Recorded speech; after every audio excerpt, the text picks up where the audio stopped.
and welcome to Geek Legion of Doom. I'm Bobby Lapierre, and one of the first videos I did for the Geek Legion of Doom was a movie titled Through the Devil's Eyes, written and directed by R.J. Cusick. To sum up that video, I didn't much care for the film. So, what screener did Leo send me today to review?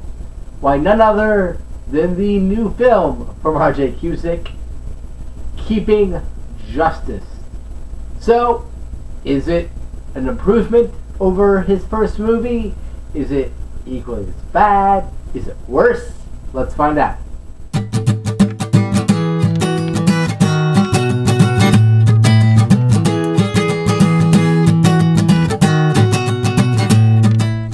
Happily, the plot is very straightforward on this one. Really don't need to go into much detail. It is about an office worker who gets sick and tired of seeing bad people go unpunished and goes on a vigilante spree. This is mixed in with his personal life, wherein a fellow co-worker is trying to get him more interested in her, and the intended victim of some of the people he took out finds him and wants to kind of become his partner in doing all this vigilante justice stuff. And that's really is it for the plot. It's very straightforward, very simple. But it being so simple isn't really an issue because the characterizations here are fairly decent. As with in Through the Devil's Eyes, the best part of that movie being the mystery and the cops who are investigating it. R.J. Cusick understands cops quite a bit here, actually. He again proves that to be a very strong suit for his material and the themes he likes dealing with. Happily, though, it's not just the cops who make a lot of sense this go-round, as in all the characters have very defining personalities, and some of them are extraneous. The whole bit with Karen, of the office coworker who kind of fancies our main character, Michael, and her parents being in town aren't really necessary. Like, she could just be coming over unannounced. It wouldn't have to be because her parents are in town, you know, like, that's not needed.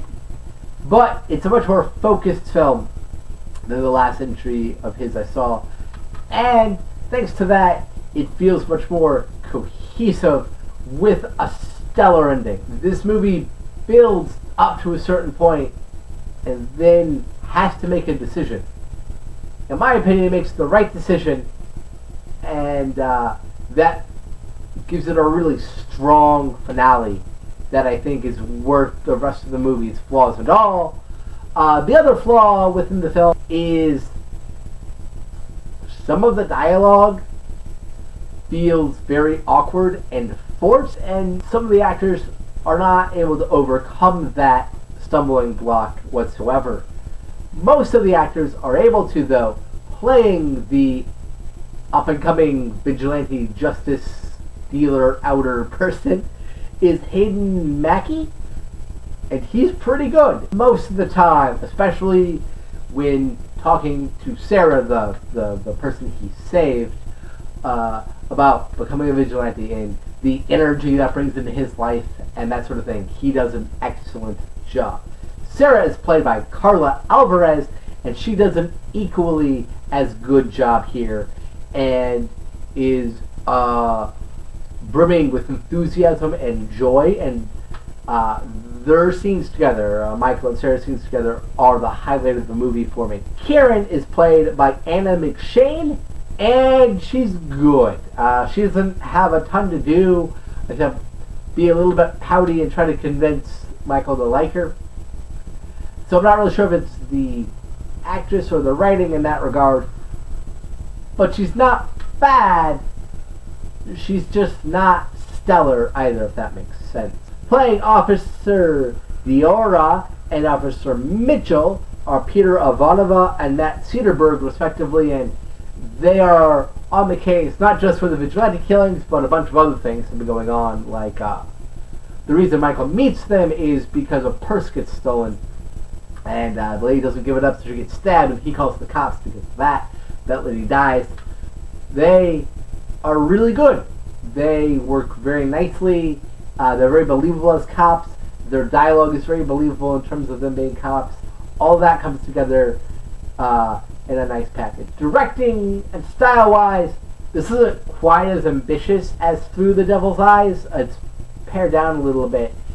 But you can still tell, even with such a small budget, that Cusick is trying his damnedest to get some interesting visuals across. I'm happy to report that the lighting has been infinitely fixed from Through the Devil's Eyes, and you can actually see scenes at night now. So that's a good thing.